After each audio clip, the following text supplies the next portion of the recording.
Hello guys, welcome to my YouTube channel. Raja Chaudhary आप सभी का स्वागत करता हूं।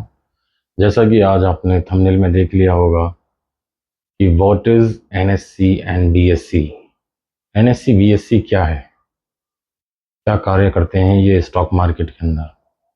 अगर आप ये आगे जानना चाहते हैं तो प्लीज़ पहले मेरे चैनल को सब्सक्राइब करें और ज़्यादा से ज़्यादा शेयर करें, कमेंट करें, लाइक करें।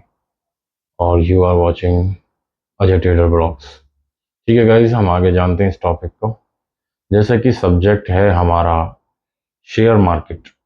शेयर मार्केट्स में छोटे छोटे फिर टॉपिक्स बनते चले जाएंगे, सब्जेक्ट के अंदर टॉपिक्स। आज का टॉपिक्स है NSC BSc, national stock exchange and Bombay stock exchange. Share बाजार के अंदर दो एक्सचेंज हैं जिसे एनएससी और बीएससी के नाम से जाना जाता है। काफ़ी लोकप्रिय एक्सचेंज हैं पूरे इन द वर्ल्ड में, भारी वॉल्यूम होता है इनके अंदर। मेन चीज़ ये है कि एनएससी बीएससी करते क्या है। एनएससी की फुल फॉर्म है नेशनल स्टॉक एक्सचेंज, बीएससी की फुल फॉर्म है बॉम्बे स्टॉक एक्सचेंज।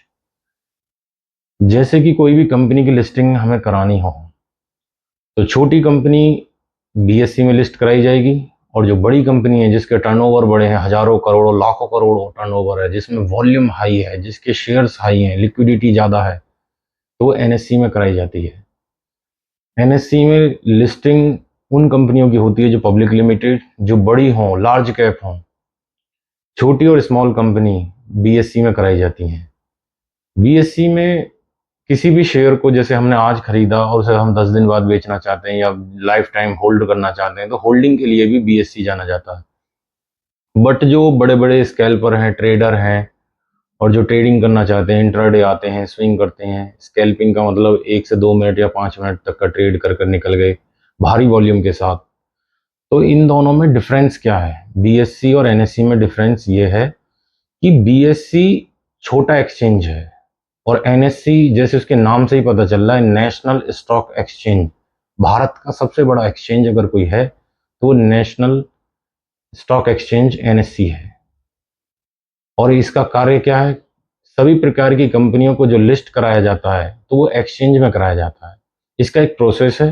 पहले कंपनी को प्राइमरी प्रोसेस से गुजरना पड़ता है जिसमें उनके फंडामेंटल और कंपनी की बैलेंस शीट को देखते हुए कंपनी पे किसी तरह का कोई चार्ज तो नहीं है, कोई फ्रॉड तो नहीं है। और इस कार्य को कौन करता है, नेक्स्ट वीडियो हम सेबी के बारे में बताएंगे, जो भारत द्वारा एक ऐसा संगठन है, ऐसा ऑर्गेनाइजेशंस जो सभी प्रकार के जो शेयर बाजार में फ्रॉड हो या किसी भी चीज़ को रोकथाम करने के लिए सेबी को नियुक्त करा गया है।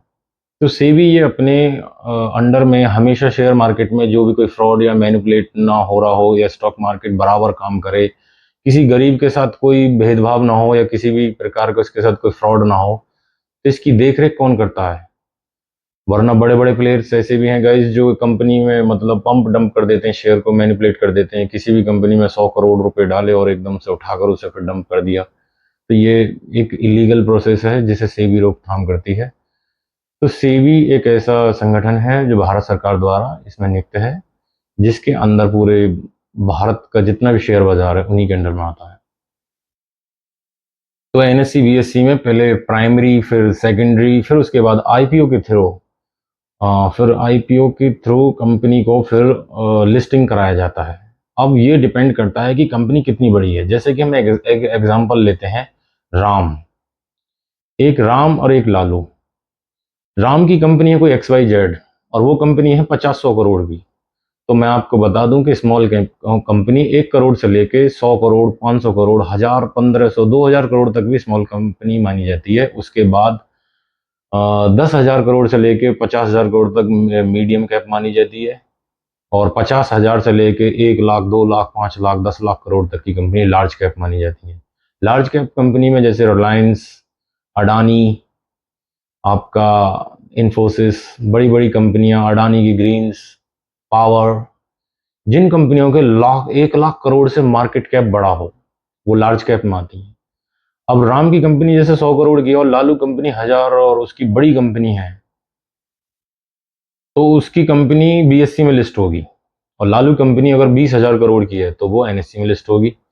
अब इसमें एनएससी बीएससी में डिफरेंस भी हमने जान लिया, पर इसमें फ़ायदा क्या मिलता है? जैसे कि हमें 100 करोड़ के शेयर अचानक से एकदम बेचने हों और उसमें लिक्विडिटी या वॉल्यूम की हमें ज़रूरत है, तो वो एनएससी में ही बेचे जा सकते हैं। एनएससी में क्यों बेचे जा सकते हैं? कि एनएससी के अंदर वॉल्यूम ज़्यादा होता है। वॉल्यूम क्या है? किसी भी एक्सचेंज के अंदर किसी भी स्टॉक को पर्टिकुलर प्राइस पे हम बेच रहे हैं या खरीद रहे हैं, या फिर उसमें ट्रेडिंग जो चल रही है, जो भीड़ है जो खरीद रही है, बेच रही है, बाय कर रही है, सेल कर रही है, उसे ही वॉल्यूम कहा जाता है। तो वो सबसे ज़्यादा वॉल्यूम एनएससी में पाया जाता है, नेशनल स्टॉक एक्सचेंज, क्योंकि इसके अंदर एफआईआई, डीआईज डोमेस्टिक इंस्टीट्यूशन और एफआईआई फॉरेन इंस्टीट्यूशन, और 3 तरह के ट्रेडर होते हैं। जैसे कि मैंने आपको बता दिया डीआईज, इसका हम नेक्स्ट वीडियो में जिक्र भी करेंगे। तो रिटेल इन्वेस्टर होते हैं जो छोटी आपका जैसे जो छोटे लेवल के हैं, जैसे 1, 2, 5 करोड़, या हम सब 100 करोड़ तक रिटेल इन्वेस्टर हैं। हम एफआईआई डीआईज का मुकाबला नहीं कर सकते, क्योंकि वो एक बार में ही गाइज 1-1 लाख करोड़ रुपए की सेलिंग कर देते हैं, शॉर्ट सेलिंग कर देते हैं। 1-1 लाख करोड़ रुपए बहुत होता है। ये इतना होता है कि पंप डंप मार्केट को 5 मिनट में अप करा जा सकता है या डाउन करा जा सकता है। और आप अगर इसका एग्जांपल जानना चाहते हो, तो जब आरबीआई की पॉलिसी आती है, तो कभी भी आप देख लेना कि मार्केट अचानक से 2% या 3% डाउन चला गया, तो ये कौन उठा रहा है बाजार को? और ये सिर्फ 5 या 10-20 करोड़ या 500 करोड़ रुपए के ट्रेड से भी नहीं हो सकता। ये हो सकता है बस एफआईआई और डीआईज के पास बहुत बड़ा फंड है, जैसे एलआईसी के पास अपना फंड है, म्यूचुअल फंड्स होते हैं जो डोमेस्टिक में आते हैं, तो ये बहुत भारी मात्रा में एक बड़ी रकम के साथ करते हैं। तो इस रकम के लिए जो एक्सचेंज बनाया गया है, जिसमें वॉल्यूम और वॉलिडिटी और 1 लाख करोड़ रुपए का भी सौदा हो और 5 मिनट में ही वो बिक जाए या खरीद लिया जाए या बेच दिया जाए, तो इसके लिए एनएससी बना हुआ है, नेशनल स्टॉक एक्सचेंज। का अर्थ है भारत का ऐसा एक्सचेंज जिसमें बहुत भारी मात्रा में वॉल्यूम है। अगर इस वॉल्यूम को देखा जाए तो एक दिन इसकी जो हमारे स्टॉक मार्केट की जो मार्केट कैप है वो 150 लाख करोड़ से भी ज़्यादा है। और यहाँ पर डे का कम से भी कम 10 से 15, 20 लाख, 50 लाख करोड़ तक का भी कारोबार होता है। तो आप इस बात से कल्पना कर सकते हैं कि एनएससी का वॉल्यूम कितना बड़ा होगा, कितने अडानी, कितने अंबानी डेली बेचे जाते हैं, कितने खरीदे जाते हैं। ये इतनी भारी मात्रा की रकम इसमें लाई जाती है, छोड़ी जाती है और आपस में ट्रेड करते हैं। तो बीएससी छोटा एक्सचेंज है, एनएससी बड़ा एक्सचेंज है। तो आई होप गाइज आपको बहुत अच्छे से समझ में आया होगा, सरल भाषा में। मेरे थोड़ी चोट भी लग गई थी, फिर भी मैंने आपके लिए वीडियो बनाई, क्योंकि मैं नहीं चाहता जो मेरे स्टूडेंट्स हैं जो सीखना चाहते हैं दिल लगन से और मेहनत से, तो मेरी वीडियो को 1 बार देखो, 2 बार देखो, 5 बार देखो। अगर आपको कुछ समझ में नहीं आता है, कोई क्वेरीज हो, कोई क्वेश्चन हो, तो कुछ दिन बाद मेरा डिस्क्रिप्शन में नंबर मिल जाएगा व्हाट्सअप, आप मुझे कॉल कर सकते हैं। और शेयर बाजार से जुड़ी हुई कोई भी सवाल, कोई भी क्वेश्चन सरल भाषा में समझने के लिए मुझसे जुड़ें। और ऐसी एजुकेशन पर्पस वीडियो को मेरा बस यही मानना है दोस्तों, इसे ज़्यादा ज़्यादा शेयर करें, कमेंट करें, लाइक करें और आगे बढ़ाएं, जिससे कि लोग शेयर बाजार के जो फ्रॉड्स हैं उनसे बचें। तो इसी के साथ गाइज मैं इस वीडियो का एंड करता हूं। आई होप आपको समझ में आया होगा। नहीं आएगा तो कुछ दिन बाद मेरा व्हाइट बोर्ड और ब्लैक बोर्ड में मंगवा रहा हूँ, तो उस पर मैं आपको समझाऊंगा। तो ठीक है, thank you so much guys. Please ज़्यादा से ज़्यादा सब्सक्राइब करें, कमेंट करें, लाइक करें, और आप बताना कि what is NSC and NSC और बीएससी क्या है। तो you are watching Ajay trader blogs. Thank you so much.